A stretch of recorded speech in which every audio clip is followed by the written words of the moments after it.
बताइए कितना चैलेंजिंग था एज अ एक्टर, और थोड़ा सा अगर फिल्म के बारे में बताएं। फिल्म पूरी आर्टिफिशियल इंटेलिजेंस के बारे में है, और जैसे कि डायरेक्टर साहब ने बताया कि बहुत सारे वीएफएक्स के शॉट्स हैं। ये मेरा पहला एक्सपीरियंस था वीएफएक्स के साथ शूटिंग करना। बाकी फिल्मों में थोड़ी बहुत वीएफएक्स होते हैं और वो आपको उतना बॉदर नहीं करते हैं, लेकिन इस फिल्म में मेरे बहुत सारे सीन्स एम्प्टी स्पेसेस के साथ है कि मेरे सामने कुछ भी नज़र नहीं आ रहा है और उसके साथ मुझे डायलॉग बोलना था। तो पहले दिन मैं थोड़ा आई वॉज थ्रोन, और मैंने डायरेक्टर साहब को पूछा, मैं बोला यार ये डायलॉग किसको बोल रहा हूँ, आने क्या वाला है। तो उन्होंने समझाया कि भाई यहाँ पे पूरा वीएफएक्स, पूरा तुमने जो ब्रेन क्रिएट किया है वो ब्रेन यहाँ पे आएगा, डेटा बैंक जिसे कहते हैं। और ऐसे कई सीक्वेंसेस हैं, लेकिन I think by the time the film got over I was quite used to talking to nobody. और अब मैं तैयार हूँ, अगर मुझे कोई फिल्म मिले जहाँ पे जानवरों के साथ बात करना पड़े और जानवर ना हो तो मैं बड़ी आसानी से बात कर लूँगा। फिल्म आर्टिफिशियल इंटेलिजेंस के बारे में है, और जो मेरा किरदार है हरी सिंह का, he is the creator of that artificial intelligence. अक्सर होता है कि हमारे कोई प्रिय, हमारे मित्र, हमारे परिवार वाले कोई अगर हमें छोड़ के चले जाते हैं तो बहुत दुख होता है, और उनकी याद में हम तस्वीर लगा लेते हैं या वीडियो पे उनके पुराने वीडियोस देख लेते हैं फ़ोन पे।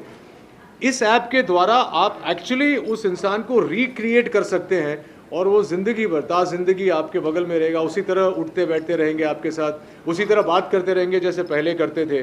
बस यही है कि आप उसे छू नहीं सकते क्योंकि वो है नहीं, तो एक अपैरिशन कह सकते हैं या एक छाया छवि कह सकते हैं। और इस ऐप को यूज़ करके वो बिल्कुल हूबहू वैसा ही होगा इंसान जैसा पहले था। अब क्वेश्चन इज़ कि ये ऐप अगर किसी गलत इंसान के हाथ में पड़ जाए तो आयरा जैसी फिल्म बनती है। कि हरी सिंह के साथ जो हो रहा है वो क्या हो रहा है, हरी सिंह ने ये बना तो दिया लेकिन ये किसके हाथ में है जो ये सब कुछ कंट्रोल कर रहा है। और यही पिक्चर का निचोड़ है। मैं चाहूँगा कि आप लोग जब फिल्म देखें तो आखिरी शॉट तक अपनी सीट से न उठें, क्योंकि इस पिक्चर का निचोड़ आखिरी 5 मिनट में है। अब इतना बड़ा हिंट दे दिया तो आप लोग क्लाइमैक्स ज़रूर देखिएगा। ये क्लाइमैक्स के बारे में भी एक कहानी आपसे शेयर करता हूँ। जब मैं पहली बार शूटिंग करने सेट पे पहुंचा तो मैं सैम को उससे पहले एक ही बार मिला था, डीओपी वगैरह को पहली बार मिल रहा था। शूटिंग करते करते सडनली एक दिन जो मेरे डायरेक्टर है सैम मेरे पास आए, बोले मुझे एक बहुत अजीब सा आइडिया आया है, मैं शेयर करूं क्या? सर हाँ शेयर करिए। बोले मैं सोच रहा हूँ पिक्चर का एंड चेंज कर दूँ। अच्छा, अक्सर एक्टर थोड़ा सा नाराज़ हो जाता है, यार पूरी स्क्रिप्ट पढ़ के हाँ बोल के हम लोग वहाँ तक जा रहे हैं तो जो पूरी जर्नी है किरदार की वो उस तरफ जा रही है, तुम क्या चेंज करना चाह रहे हो? तो उन्होंने मुझे वहीं बैठे बैठे लंच टाइम पे एंड क्लाइमैक्स जो उनके मन में आया था वो समझाया, और मैं एक्चुअली अचंभित रह गया। मैंने बोला ये चाहते हैं आप? बोले हाँ मुझे लगता है बहुत इंटरेस्टिंग होगा। और हम लोग फिर वो क्लाइमैक्स लास्ट डे पे शूट किया, और उन्होंने वो क्लाइमैक्स पूरा चेंज कर दिया। और मुझे लगता है कि जब आप पिक्चर देखेंगे तो आपको एक झटका लगेगा कि अरे पिक्चर ये थी। मैं एक बहुत बड़ा नाम लेने वाला हूँ, वैसी कोई फिल्म नहीं है, लेकिन क्रिस्टोफर नोलन जैसी फिल्में बनाते हैं उसमें एंड में ऐसा कुछ होता है जैसा आप बोलते हैं कि अच्छा जो पिक्चर हम देख रहे थे, हम सोच रहे थे पिक्चर वो नहीं थी, पिक्चर तो ये है। तो उस किस्म का एक एंड है। और बाकी तो थ्रिल है, रोमांस है, ड्रामा है, करिश्मा कोटक है, तो बहुत सारी चीज़ें पिक्चर में देखने के लिए आप लोग जरूर चाहिए देखने के लिए। वीएफएक्स भी है साथ साथ। हर चीज़ का प्रोज एंड कॉन्स होता है, तो आप एज अ सेलिब्रिटी कैसे हैंडल करते हैं जब सोशल मीडिया ट्रोल की बात करें? एआई अभी जो है डीप फेक के बारे में आपने सुना होगा, बहुत सारी चीजें हुई थी, आप उस चीज को कैसे हैंडल करते हैं? यार मैं बहुत ही, क्या अवेयरनेस को लेकर भी एक मैसेज देगी है फिल्म? अवेयरनेस की बहुत ज़रूरत है। आपने सही एक्चुअली सवाल एंड में पूछा, तो 2 भाग में आपका जवाब दे देता हूँ। ये जो डीप फेक वगैरह है ये तो just tip of the iceberg है, लेकिन एआई को यूज़ करके जो स्कैम्स कर सकती है कोई भी इंसान। मुझसे किसी ने हाल ही में ट्रेलर ड्रॉप करने के बाद किसी ने मुझसे पूछा था कि do you think artificial intelligence as dangerous as a nuclear bomb? मेरा ये मानना है कि न्यूक्लियर बॉम्ब से कहीं ज़्यादा डेंजरस है आर्टिफिशियल इंटेलिजेंस, क्योंकि न्यूक्लियर बॉम्ब जहाँ गिरता है हानि वहीं पे होती है या उसके आसपास कुछ चंद किलोमीटर में होती है, लेकिन आर्टिफिशियल इंटेलिजेंस अगर किसी गलत इंसान के हाथ में पड़ जाए तो वो किसी गांव खेड़े में बैठ के एक कमरे में से पूरे दुनिया को हानि पहुंचा सकता है। तो न्यूक्लियर बॉम्ब तो कुछ भी नहीं है, ये डीप फेक वगैरह तो बहुत छोटी चीज़ें हैं। रिस्पॉन्सिबिलिटी है। अब देखो हर चीज़ टेक्नोलॉजी का जहाँ तक ताल्लुक है, अच्छा भी होता है बुरा भी होता है। और हम लोग देख रहे हैं कि हाल ही में एक सुपरस्टार का चेहरा मॉफ करके वहाँ पे किसी और का डाल दिया था और एक अश्लील वीडियो आउट कर दिया था। ये छोटी छोटी चीज़ें हैं, आगे चल के अगर ये हो चलता रहा तो ये आर्टिफिशियल इंटेलिजेंस बहुत हानिकारक हो सकता है, लेकिन इसके फ़ायदे भी बहुत सारे हैं। किसी ने चैट जीपीटी मेंशन किया था, वो भी एक नेसेंट स्टेज है। आगे चल के बहुत सारे ऐसे ऐप्स बनेंगे जहाँ पे इंसानों की ज़रूरत नहीं पड़ेगी। हो सकता है कि कल आप वर्चुअली ये पूरा प्रेस कॉन्फ्रेंस शूट कर लें। तो ये सारी चीज़ें हैं, आगे चल के पता चलेगा। हमेशा कोई नई टेक्नोलॉजी आती है तो इंसान डर ही जाता है, लेकिन ये समझना ज़रूरी है कि एक इंसान ही इसको क्रिएट कर रहा है, एक इंसान ही इसको हैंडल कर सकता है। तो hopefully it will be beneficial for the human race. आप ट्रोल्स को कैसे हैंडल करते हैं? मैंने कहा कि मैं बहुत ही नॉन कंट्रोवर्शियल एक्टर हूँ। मैं कभी ऐसी चीज़ें ना बोलता हूँ, ना मेरी ज़िंदगी में हुई है, बहुत बोरिंग हूँ। तो मुझे किसी ने कभी ट्रोल किया नहीं है, और जब मुझे कोई ट्रोल करता भी है बिला वजह तो मैं उसे जाके जवाब देता हूँ। हाल ही में मैंने किसी इंस्टाग्राम, मेरे दोस्त के इंस्टाग्राम अकाउंट पे एक नॉर्मल सा कमेंट रखा था, तो बहुत सारे लोगों ने कुछ उसे अश्लील भाव से पेश किया। तो मैंने उनको सीधा जाके बोला कि तुम्हारे दिमाग में गंद है, तुम शायद बचपन में सर पे गिर गए थे, इसलिए तुम्हें ठीक से समझ में नहीं आ रहा है, और इसका मतलब ये है, ये नहीं है। तो काफ़ी लोगों ने फिर अपोलोजाइज भी किया। ऐसे लोग भी होते हैं, अगर आप इंटरेक्ट करके उन्हें बताएं, अपना पक्ष रखें, तो वो लोग सॉरी भी बोल देते हैं। मुझे याद है एक ही बार बहुत ज़बरदस्त ट्रोलिंग हुई थी, जब मैंने रजनीकांत जी का एक जोक डाला था 5-6 साल पहले। जब कोविड आया था तो मैंने कहा था कि रजनीकांत को कोविड नहीं होता है, कोविड को रजनीकांत होता है, क्योंकि हम रजनीकांत के बारे में लार्जर देन लाइफ चुटकुले बनाते हैं। तो किसी ने उसे गलत समझ लिया और उसका गलत मायने निकाल के फिर काफ़ी ट्रोलिंग हुई। फिर मुझे समझाना पड़ा कि भाई ये तो मैं रजनी सर को ऊंचा दिखाने की कोशिश कर रहा हूँ कि इन्हें कभी कुछ हो ही नहीं सकता है। तो ऐसी छोटी मोटी बातें हैं, पर usually I kind of engage with somebody who is written something wrong on my Instagram handle. अगर कोई कंट्री के बारे में या रिलीजियस कमेंट करता है उसे तुरंत ब्लॉक कर देता हूँ, because I can't tolerate anybody saying anything about my country और take up a religious debate with me on Instagram. अगर आपको बात करनी है तो मेरे साथ आके बात करिए या डीएम करिए, क्योंकि मैंने देखा है कि रिलीजियस कमेंट करो तो सडनली आप कुछ कहेंगे तो आप कुछ कहेंगे, उसके बाद में आपकी टिप्पणी आएगी, तो ये एक आग बन जाती है। I don't prescribe to that kind of comments on specially on social media. Right, आखिर में जो है आपका जन्मदिन भी है, तो 5 तारीख को जो है एडवांस में हैप्पी बर्थडे। और Thank you. क्या क्या कहना चाहेंगे ऑडियंस को बर्थडे के दिन? क्या सरप्राइज एक्सपेक्ट कर रहे हो उनसे आप? मुझे जन्मदिन मनाना बहुत अच्छा लगता है। मैं एक एरीज़ हूँ, एरीज़ लोगों को जो है वो बच्चे होते हैं, तो मुझे जन्मदिन सेलिब्रेट करना बहुत अच्छा लगता है कि सैम ने मुझे बहुत अच्छा जन्मदिन दिया है, जन्मदिन का गिफ्ट दिया है कि 4 तारीख को फिल्म रिलीज़ हो रही है, और 4 तारीख की रात को मैं will bring in my birthday with Ayra. और यही चाहता हूँ कि आप लोग सब इस फिल्म के बारे में और बातें करें, लोगों से कहें, ताकि लोग थिएटर में आके देखें। मैं चाहता हूँ कि लोग पिक्चर देखें, सिंपल सी बात है। एक अरसे के बाद ऐसी फिल्म मैं कर रहा हूँ। एक सेंट्रल लीड करना अपने आप में एक बहुत रिस्पॉन्सिबिलिटी का काम है। काबिल और मुंबई सागा के बाद ऐसी फिल्म कर रहा हूँ जहाँ पे पूरा जो बोझ जिसे कहते हैं रिस्पॉन्सिबिलिटी एज एन एक्टर मेरे सर पे है या मेरे कंधों पे है। मुझे बहुत मज़ा आया ये फिल्म बनाकर, और मुझे लगता है कि जब आप लोग देखेंगे तो आपको भी मज़ा आएगा। फिल्म का जो कंटेंट है बहुत इंटरेस्टिंग है, थोड़ा डार्क है, लेकिन ह्यूमरस भी है, रोमांस भी है, ड्रामा भी है। तो आई थिंक सबको मज़ा आएगा। और आप लोगों का गिफ्ट मेरे लिए तो मैं कह चुका हूँ कि आप लोग जाके थिएटर में देखें और अपने दोस्तों से, भाई बंद रिश्तेदारों से कहें कि देवी और सज्जनों पिक्चर जाके देखिए। चलिए, देखने वाले हम आपको, कितनी एक्साइटमेंट है, और अगर थोड़ा सा किरदार के बारे में? नहीं, इतना टाइम नहीं हुआ। मैंने अभी ISPL एंकर किया है, तो मैं काफ़ी एंकरिंग करती हूँ। So I am always hosting cricket leagues. But yes, it's very nice, क्योंकि ये पिक्चर जो है आयरा, ये लंदन में शूट हुई थी, एंड मैं लंदन से हूँ, तो it's nice to shoot at home, क्योंकि my mom and brother never see my work because I'm always in India. So it's nice that my family could be there. And मैंने London में अपने घर से 15 minute दूर था location, so that was very nice. So it's always good to shoot in London. And जैसे कि रोहित जी ने बताया, it's a very interesting concept of artificial intelligence, and I think everybody's gonna like it. And tell us about your character. I can't tell you too much about her because I'll reveal too much.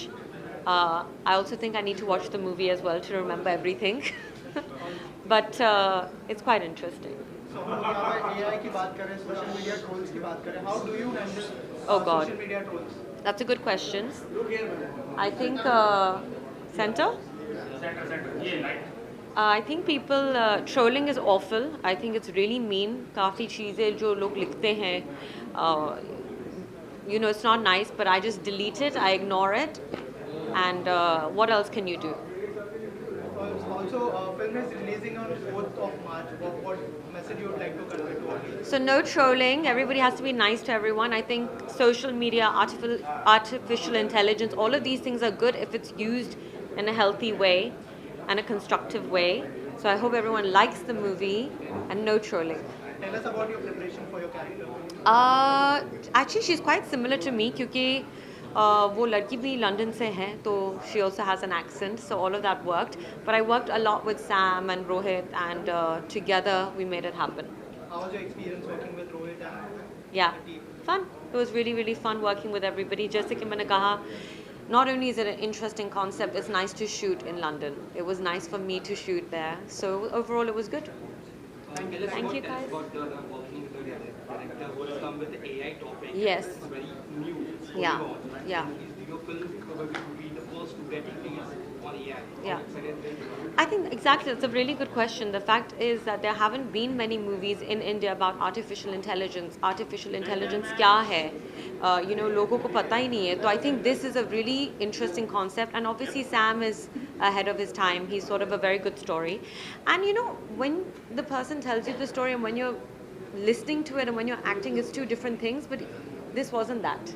He was very, very to the script. AI के ऊपर जो है पहले अगर आपके किरदार के बारे में, फिल्म के बारे में अगर थोड़ा सा share sure definitely first of all तो आयरा एक बहुत हटके फिल्म है, बहुत अलग फिल्म है, आयरा एक बहुत अलग फिल्म है, बहुत हटके फिल्म है। जो स्क्रिप्ट लिखी गई है वो नॉर्मल रोमांटिक फिल्म या नॉर्मल स्टोरीज़ के ऊपर नहीं है। तो ये जब आप थिएटर जाके देखोगे तो आपको एक नया एक्सपीरियंस मिलेगा। बहुत सारी चीज़ें अभी चल रही हैं पॉजिटिव और negative with respect to artificial intelligence. बहुत सारी चीज़ें हैं जिसमें मैनिपुलेट किया जाता है या कुछ प्रोडक्टिव चीज़ों के लिए यूज़ किया जाता है ये टेक्नोलॉजी, और ये टेक्नोलॉजी अभी फ़िलहाल is the talk that's happening. So उसके ऊपर बेस्ड ये नॉलेज एनहांसर है जहाँ पे बहुत ज़्यादा नॉलेज दिया गया है इसके बारे में। तो आप देखोगे तो इन डेप्थ किया गया है, इसीलिए इसमें इतना सारा थ्रिलर और मर्डर डार्क साइड दिखाया गया है, क्योंकि ऐसा लगता है कि जब कोई नई टेक्नोलॉजी आ जाती है लोगों को ऐसा लगता है कि अरे फिर तो बहुत इजी हो गया है, फ़ोन खोलो, ऐप खोलो, डाउनलोड कर लो, सब कुछ इजी हो जाता है। लेकिन आप चाहे कोई भी ऐप्स ले लो, अभी बैंकिंग ऐप हो गया, कितने सारे फ्रॉड्स होते हैं, वो अवेयरनेस सब लोगों को होता नहीं है। तो ये अवेयरनेस इसमें दिखा गया है। इसमें बहुत सारे कैरेक्टर्स हैं। एक कैरेक्टर है इमरुल खान जो मैं प्ले कर रहा हूँ, बहुत ही इंटरेस्टिंग कैरेक्टर है। ये सारे कैरेक्टर्स मिल के इस ऐप को, इस सॉफ्टवेयर को एक नया चेहरा देते हैं इस ऐप को। लेकिन वहाँ से कैसे सडनली सब कुछ कोलैप्स होकर सारी चीज़ें नेगेटिव इसमें चली जाती हैं, वो इसमें ब्यूटीफुली दिखाया गया है। तो प्लीज़ देखें। एंड कैसा एक्सपीरियंस रहा? रोहित है, करिश्मा है, एज एन एक्टर क्या सीखा, कैसा एक्सपीरियंस? एज एन एक्टर ये एक्चुअली मेरी पहली हिंदी फिल्म है, so hi to everybody and Bollywood industry. तो बेसिकली जैसे मैंने बोला कि ये फिल्म बहुत अलग है, तो इसमें जिस तरीके से शूट किया गया है वो भी बहुत अलग है। ये नॉर्मल जैसे हर सीन आप किसी को एक्टर के साथ खड़े होकर डायलॉग्स बोल के इंटरेक्ट करते हो वैसा वाला नहीं था। बहुत सारी चीज़ें ऑनलाइन थी, वीडियो कॉल्स और ऑडियो कॉल्स और फेस टाइम, ऐसी बहुत सारी चीज़ें यूज़ की गई हैं जिसमें डायलॉग्स तो दी जाती हैं आपको। सैम जी ने काफ़ी सारे डायलॉग्स दी थी, तो मैंने सोचा कि मेरे को एक्टर्स के साथ फेस टू फेस होगा, लेकिन जैसे रोहित जी ने बताया फेस टू फेस बिल्कुल नहीं था। तो काफ़ी सारी चीज़ें थी जो डायलॉग्स थी जो आपको सिर्फ हवा में ऐसे बोलनी पड़ी, ग्रीन स्क्रीन था।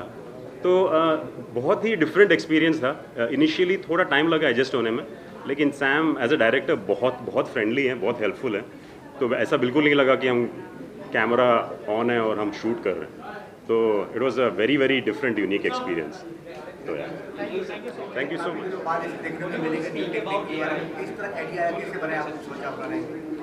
आयरा का आइडिया बहुत दिन से मेरे दिमाग में घूम रहा था। इस नॉट ए मीन्स हम तो इसके साथ जी रहे लास्ट 3 साल से, 2-3 साल से इस पे VFX का काम चला हुआ and everything. This was a dream come true basically. जब मैं final copy I saw it on Saturday, because every day इस पे करेक्शंस आता है, एवरी डे कुछ ना कुछ चेंज होता है। बिकॉज जब आपका फिल्म टोटली ड्रामा ना हो and it is dependent on a lot of technology and post production, it takes time. But the idea all started, आपको अब मैंने जो बोला था, idea started with the whole concept of AI। जब Covid में आपका बहुत हलचल मच गया था कि people are talking on Zoom calls, people can't see each other, people office में जा रहे हैं on the basis of, and all the management and everything is done through your Zoom calls and everything. So हमने सोचा कि कुछ नया करते हैं और इसका क्या repercussions है आदमी को समझाते हैं. So obviously that was the idea how it was set, and now means it is the right time when जो बढ़ गया है, जो अभी जो situation है, it is quite right to the time for release. Trailer देखा हमने, काफी अच्छे काफी बेहतरीन टेक्निक आपने यूज किया, पर एक्टर के तौर पे आपने रोहित के चुने, आपने Rohit ji is a best fit in the character. जब आप देखोगे वो आपको समझ में आएगा, बिकॉज इस पे जो है मैं ज़्यादा इसका प्लॉट मैं वो नहीं करना चाह रहा हूँ. मतलब मैंने तो इस पे सोशल मीडिया में बहुत जगह पे देखा है कि आपका 2-2.5 मिनट का ट्रेलर में इन्होंने पूरा स्टोरी बता दिया. सो आप सोचो ट्रेलर में आपको इतना स्टोरी समझ में आता है तो 2-2.5 घंटे में फिल्म में क्या क्या दिखाई देगा. तो वो समझने के लिए you have to understand the choice of characters were very very specific. हमने किसी को भी जो चूज़ किया है, हमने बहुत कुछ सोच के चूज़ किया है. एंड कॉम्पेटिबिलिटी और अंडरस्टैंडिंग और believing a concept like this, it's not easy. मैं किसी को भी जाके कोई भी एक्टर को बोलूँगा कि मेरे को ये करना है, सब ट्रस्ट नहीं करेंगे. बिकॉज आज के दिन में आपका हिंदी बॉलीवुड इंडस्ट्री में actors they are very specific कि क्या उनको क्या दिख रहा है, बिकॉज इसमें रियलिटी बहुत कम है, वर्चुअलिटी ज़्यादा है. सो जब हम पिच कर रहे थे उनको समझ में आया कि कॉन्सेप्ट हम क्या बोलने का कोशिश कर रहे हैं. So obviously he is the right choice. हाँ जी, नहीं, AI will never replace humanity. I don't trust that statement, but I definitely believe that actually it can make your life better if it is utilized in a proper way. But हमारे industry में तो film making में तो definitely कभी आपका है ना, आदमी का रिप्लेसमेंट कभी कंप्यूटर कर नहीं सकता. आप कंप्यूटर को आपका स्लेव बना सकते हो. If you are doing the right things with your computer, it can let you be more productive. That's the whole idea of AI. But जैसे रोहित सर ने बताया कि अगर गलत आदमी के हाथों में AI पड़ गया तो उसका गलत इस्तेमाल हो सकता है. Of course, इस्तेमाल तो गलत हो ही रहा है. इस्तेमाल आज गलत नहीं, आज के दिन में नहीं हो रहा है. आज it is the starting of, जिस दिन से ऐप वगैरह बनना चालू हुआ है उसके पीछे क्या मोटिव है किसी को कोई पता नहीं है. आप जब फ्री ऐप डाउनलोड करते हो आपके सिस्टम में, आप नहीं देखते हो, आप व्हाट्सएप चलाते हो ना रोज. Means I am not trying to put WhatsApp as thing. You don't know what is going and where you are sending the message. कहाँ पे किस डेटा सर्वर में जा रहा है, कहाँ पे से आपका मैसेज मेरे को आ रहा है, you don't no. It may be somewhere in between, Afghanistan में जा रहा है ना चाइना में जा रहा है, you don't no. So technically it is a very grey area. हाँ, so it's a gray area which we need to investigate. और जितना हम लोग जितना स्मार्ट होंगे, जितना, और 2 साल 3 साल बाद हम लोग ने जब फिल्म चालू किया था तो we were learning how to, because we knew the repercussions and what is going to happen.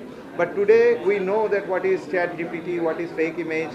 वो 2-3 साल पहले अपने को पता नहीं था, because this was only coming up and that time we had made up the infrastructure. किसी का रूल्स वायलेट नहीं करके, किसी का लोगो नहीं दिखा के, we have made those whole infrastructure, whole UIs and everything. It's very simple. The guys go and watch the movie in cinemas. I think the whole idea was to make a movie where we are expecting social gathering. आज के दिन में हमको सबसे बड़ा problem ये है कि because I come from a generation जब सिनेमा देखना हम खुश होकर देखते थे. We too take up bucket of popcorn, go and watch it with family and with friends and everything. We would like to ask people to do that, because if you go and enjoy it in a cinema, it's a cinema experience.